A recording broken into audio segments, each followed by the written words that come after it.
Hello students, आज की इस वीडियो में हम क्लास 9th का वर्कशीट नंबर करेंगे, असेसमेंट वर्कशीट नंबर 3 करेंगे हम। ये हमारी सामाजिक विज्ञान की वर्कशीट है। सो फटाफट स्टार्ट करते हैं बच्चों। लिखा हुआ है निम्नलिखित प्रश्नों के सही विकल्पों के सामने दिए गए गोले को पेन पेंसिल की सहायता से काला कीजिए। तो अब यहाँ पर बच्चों हम इस गोले को हमें डार्क करना है, तो इसके लिए अब पहला प्रश्न पढ़ते हैं। सिंधु और सतलुज नदी के बीच स्थित हिमालय का भाग कहलाता है। अब कौन सा भाग ये कहलाता है आपको ये पता होना चाहिए। पंजाब हिमालय, कुमाऊं हिमालय, नेपाल हिमालय या इनमें से कोई भी नहीं। तो यहाँ पर हमारा सही आंसर होगा पंजाब हिमालय। तो आप इसको डार्क कर दीजिएगा बच्चों अच्छे से पेंसिल से या पेन से, और हमारा पहला हो जाएगा आंसर पंजाब हिमालय। प्रश्न 2 देखते हैं। निम्नलिखित में से हिमालय की श्रेणी को वृहद हिमालय के नाम से जाना जाता है। इन चारों में से कौन सा होगा? तो इन चारों में से हिमाचल श्रेणी को, हिमाद्री श्रेणी को, शिवालिक श्रेणी को और इनमें से कोई नहीं। तो बच्चों इन चारों प्रश्न में से हमारा जो विकल्पों में से जो सही विकल्प है वो ये है, हिमाद्री श्रेणी को ही जाना जाता है। किस नाम से? वृहद हिमालय से, वृहद। ठीक है, वृहद। तो ये हमारा दूसरे प्रश्न का उत्तर हो गया। तीसरा प्रश्न, पश्चिमी घाट का सर्वोच्च शिखर है महेंद्रगिरी, एवरेस्ट और इसके बाद आपका अनाईमुड़ी और नंदा देवी।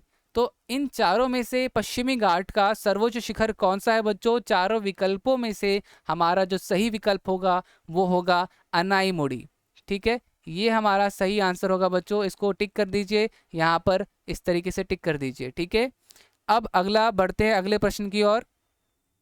अगला प्रश्न है चौथा प्रश्न, पुराने जलोढ़ के मैदान जो वेदिका जैसी आकृति बनाते हैं कहलाते हैं, क्या कहलाते हैं? आपको पता होना चाहिए। भाबर, खादर, भांगड़ या इन्हीं में से कोई नहीं। तो बच्चों इसका सही विकल्प होगा, इस प्रश्न का सही उत्तर जो होगा वो होगा विकल्प बी।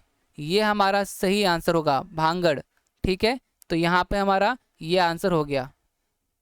क्वेश्चन नंबर 5 देखते हैं। निम्नलिखित में से कौन सी आकृति ज्वालामुखी निक्षेप से बनी है? निम्नलिखित में से कौन सी आकृति ज्वालामुखी निक्षेप से बनी है? तो अब यहाँ पर देखिए, हिमालय पर्वत, प्रायद्वीप पठार, उत्तरी मैदान और भारतीय मरुस्थल।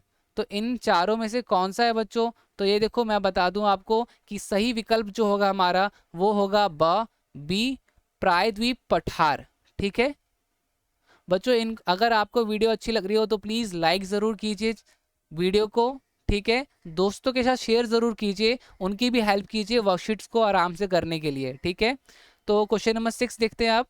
छठा क्वेश्चन है, भारतीय रेगिस्तान में पाए जाने वाले बालू के अर्ध चंद्रकार टीले को कहा जाता है? क्या कहा जाता है? लूनी कहा जाता है, मेकाल कहा जाता है, बरकान कहा जाता है या झील कहा जाता है? तो बच्चों यहाँ पर जो इस प्रश्न का सही विकल्प होगा वो बरकान होगा, और यहाँ पे आप इस तरीके से गोला लगा दीजिएगा। ठीक है, बी वाला पार्ट हमारा सही होगा। फटाफट से सारे के सारे आंसर आप उतारिए और फटाफट से एक काम और करिएगा, सब्सक्राइब ज़रूर कर दीजिए। अगर आप नए हो, अभी तक चैनल में सब्सक्राइब नहीं किया है तो प्लीज़ सब्सक्राइब कर दीजिए और बेल आइकन को प्रेस कर दीजिए, ताकि जब भी मैं ना असेसमेंट वर्कशीट्स और किसी भी तरह की वीडियो डालूंगा तो आपके पास नोटिफिकेशन आ जाएगा। आगे बढ़ते हैं। प्रश्न 7 से 10। देखो 7 से 10 किस प्रकार के प्रश्न हैं? जहाँ पे एक कथन दे रखा होगा और दूसरा कारण दे रखा होगा। तो हमें बताना होगा कि जो कथन है वो सच है कि नहीं है, और जो कथन का जो कारण बताया वो सही है कि नहीं है। तो 4 ऑप्शन होते हैं, A B C D. A option का मतलब होता है कि कथन और कारण दोनों सही है और कारण कथन की सही व्याख्याएं करता है। कथन और बी ऑप्शन का मतलब है कथन कारण दोनों सही है, लेकिन कथन ए की मतलब कारण ए कथन की सही व्याख्याएं नहीं करता।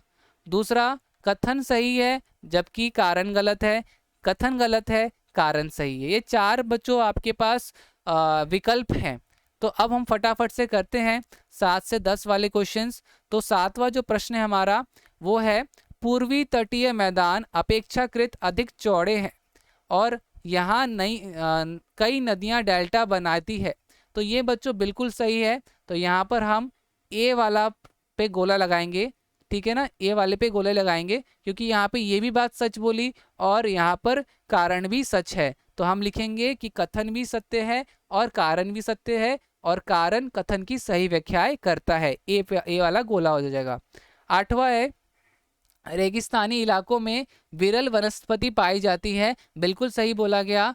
रेगिस्तानी इलाकों में अल्प वर्षा होती है जिस वजह से विरल वनस्पति पाई जाती है। तो बच्चों कारण भी सही है, कथन भी सही है। तो वापस से हम क्या करेंगे, यहाँ पर वापस से हम ए पे गोला लगाएंगे। ए का मतलब मैंने बताया था आपको, जहाँ पर कथन और कारण दोनों सही हैं और कारण कथन की सही व्याख्याएं करता हो। 9वां प्रश्न देखते हैं कथन और कारण का। तो भारत का उत्तरी मैदान संघन जनसंख्या वाला क्षेत्र है। ठीक है, तो अब यहाँ पर ये बिल्कुल सही बोला गया है।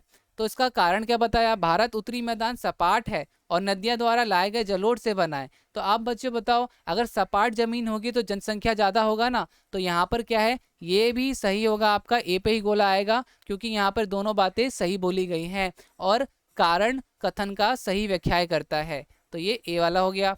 अब 10वां प्रश्न देख लेते हैं कथन और कारण का।